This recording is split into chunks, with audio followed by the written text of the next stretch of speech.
ఎండుమిర్చి పచ్చిమిర్చి కాంబినేషన్లో అయితే చింతకాయ పచ్చడి అయితే చేశారనమాట. ఇక్కడైతే కొద్దిగా ఆయిల్ అయితే వేసేసుకున్నాను. అలాగే ఒక 5-6 పచ్చిమిర్చి, ఒక 5-6 ఎండుమిరపకాయలు, అలాగే కొద్దిగా వేరుశనగపప్పు, 1 టీ స్పూన్ జీలకర్ర, ఆవాలు, కొద్దిగా ధనియాలు అయితే వేసేసి వేయించుకున్నాను అనమాట. కరివేపాకు కూడా అందులోనే వేసేసుకొని వేయించుకొని ఇక్కడ చింతకాయ పచ్చడి అయితే తీసుకున్నాను అనమాట. పచ్చి చింతకాయ పచ్చడి అలాగే వేసేసుకొని నూరుకొని అనమాట వచ్చేసాను.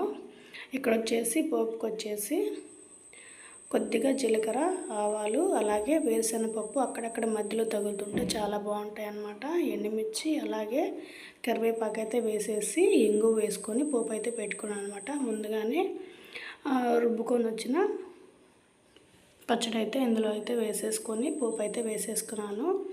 అంతే అన్నమాట. వేడి వేడి చింతకాయ పచ్చడి పచ్చిమిర్చి అలాగే ఎండుమిర్చి కాంబినేషన్లో చాలా బాగుంటుంది. ఒకసారి ట్రై చేయండి. నేనైతే ఎప్పుడు ఇలాగే చేస్తాను.